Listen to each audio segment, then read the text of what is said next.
we can see the whole thing. Okay. If anybody has any questions, just go ahead and put them in the chat, and I'll try to answer them at the end because I'm sure there will be some. Gradually great, incorporating the church's official music at your parish. This is going to be a talk about, if you couldn't guess by the title, the Roman gradual and all of the goodies contained therein. So first of all, I want to define a few terms. Whenever we talk about the ordinary, we're talking about music for the unchanging parts of the Mass. Kyrie, Gloria, Credo, Sanctus, Mysterium Dei, Agnus Dei. When we talk about propers, we're talking about music for the changing parts of the Mass. So parts that are proper to each celebration. That include the introit, entrance antiphon, the gradual, the psalm chant, the Alleluia or tract before the gospel, the offertorio, the offertory antiphon, and the communion antiphon. Readings and prayers like the collect and prayer over the gifts can also be considered propers. Vatican II, actually extremely pro this. I am going to be talking about this in the context of the ordinary form of the Mass, the Novus Ordo, because I think that's where most of us are at, and sort of where the biggest need for it might be. The reason I talk about Vatican II being extremely pro this is because at Vatican II, of course, there's an explicit mention that chant has a pride of place above other forms of music. And as well, Vatican II, the reforms that are begun at it liturgically result in, which you'll see in a second, a few big, I think, positive steps in making it more accessible to people. So first of all, I want to talk about a document, a post-conciliar document called Ordo Cantus Missae, or the Order of Sung Mass. OCM is a little-known document, and it complements the rubrics of the Roman Missal and describes how a full and complete ordinary form sung Mass should be celebrated. It's a very little-known document. The most recent edition is from 1987, and you can get a copy from Vatican Press for 1033 euros. But Ordo Cantus Missae is sort of the basis for this talk, because I'm sort of talking about how in one of these full sung masses, which I think every parish should strive to have at least one of on Sundays and holy days, this is how you should incorporate the church's official music. Another note, though, what about my precious hymns? A lot of people kind of freak out at the concept of introducing propers and chants because they think that it's going to exclude the use of hymns. And of course, we know that there are a lot of very good hymns. But if one views the ordinary form through a hermeneutic of continuity with the extraordinary, which if you don't do that, then the ordinary form can get a little crazy. There is nothing prohibitive about singing a hymn, a processional, offertory, communion, recessional, either before or after the proper chant. And if anybody here goes to a extraordinary form Mass, a traditional Latin Mass, there are usually hymns that are sung in addition to the antiphons there. So let's talk about official resources for this in Latin. The big one is the Graduale Romanum, the Roman Gradual, the newest editions from 1979. And this is the official music book for the ordinary form of the Roman Rite. It includes the complete propers or antiphons for every single Mass during the year. It's in Latin, square note notation. You can get it from Vatican Press for 33.57 euros. You can get it from Canonical Nova, and I'm sure you can get it from Amazon or some other places, but I don't know them by name. But the Graduale Romanum existed before the ordinary form of the Mass, before the Pauline reforms. And so a question kind of came up about, well, what about parishes that want to incorporate the chants for every Sunday? Because, of course, Vatican II is trying to pull us out of the low Mass culture that exists in the American church at the time, and really the worldwide church, and emphasize the importance of the high Mass. But, a problem comes up. What if the choir is a little inexperienced or smaller? What if it's not even a choir as much as a congregation? So a post-conciliar book that's then published is the Graduale Simplex, or the Simple Gradual. The newest edition of that is from 2007. This allows for seasonal propers instead of daily propers, which can be sung by small or inexperienced choirs. It includes a handful of masses throughout the year, and it's more simply arranged than the full Graduale Romanum. So there's 2 proper masses for Advent, 3 for Christmas, 5 for Lent, I think 2 for Easter, and like half a dozen for ordinary time, and then a few like Blessed Virgin Mary, saints, and martyrs. And it also includes this simple Kyriale with simpler chant settings of the ordinary. The reason that I think this is so important is because if you are interested, if your parish is interested in trying to incorporate more Latin Gregorian chant, but the full graduale is just too complicated, this is a great first step because, for the whole season of Advent, you can learn one of these masses and sing it every Sunday.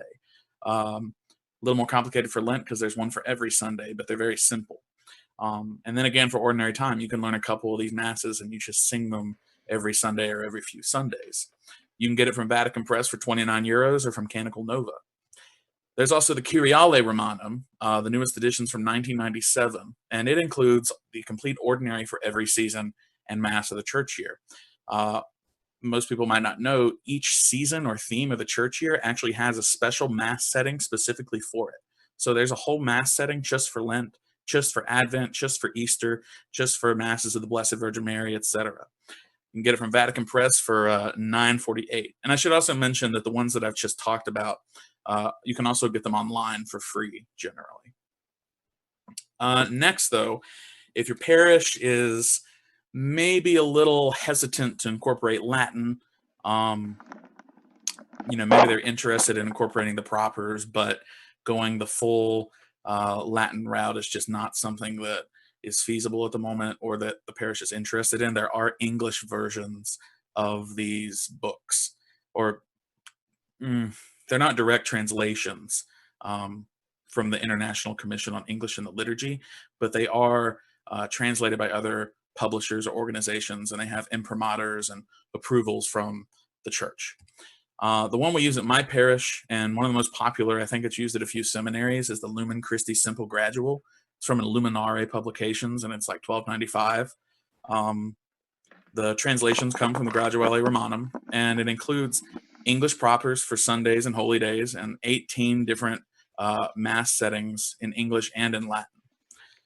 The next, which is arguably the most simple to get into, I think, is Simple English Propers from Church Music Association of America.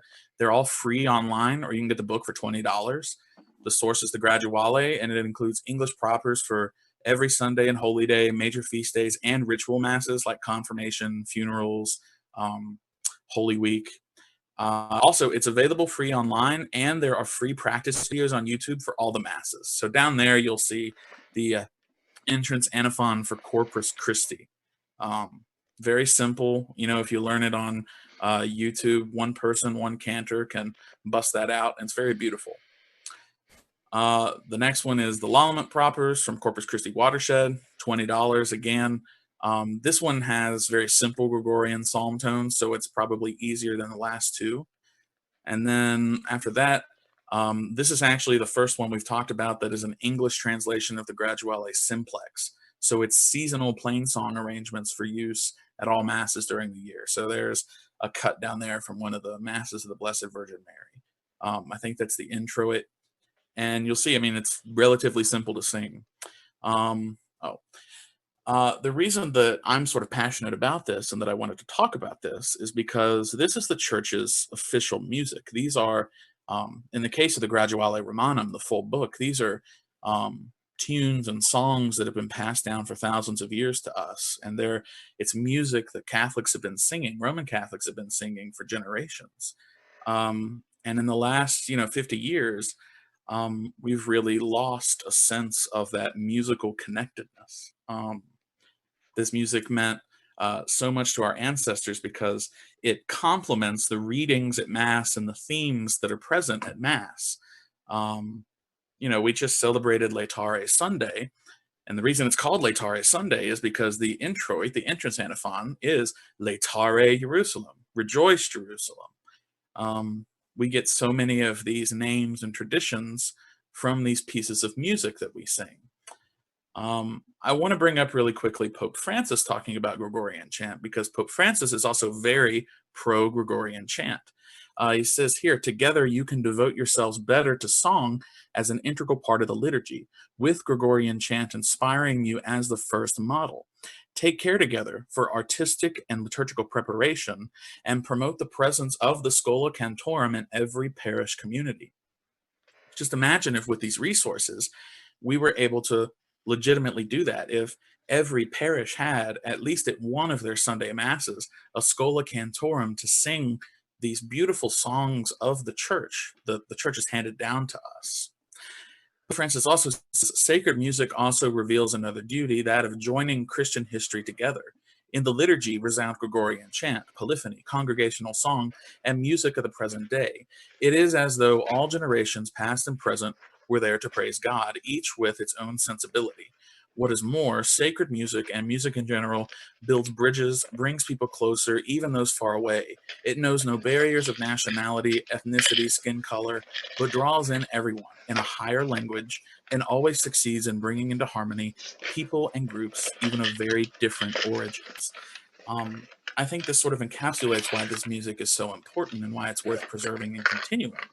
Because whenever we sing these propers, it's just like entering deeper into the mass. Because just like, on a Sunday, for instance, we're all celebrating the same mass. This Sunday, it'll be the fifth Sunday in Lent. When we sing these antiphons, we're also uniting with every other parish doing that, but also all the masses throughout the centuries that have sung those same songs. Um, I think I'm at the end of my presentation here. I'll go back to the title screen right here. I do just want to say that I know for a lot of people, you go into mass and you pull out your missal, your missalette, your breaking bread, your St. Joseph missal, and you see in there entrance antiphon, communion antiphon, and most people might not think anything of it and just not realize that these are actually entire songs that the church asks us to sing and be joyful about. So I just want to encourage you with the resources that I've explained here to think about how they could potentially be introduced to your parish. All the resources I've had here are going to be available afterward. I'll have them in a little PDF. I'm going to stop sharing.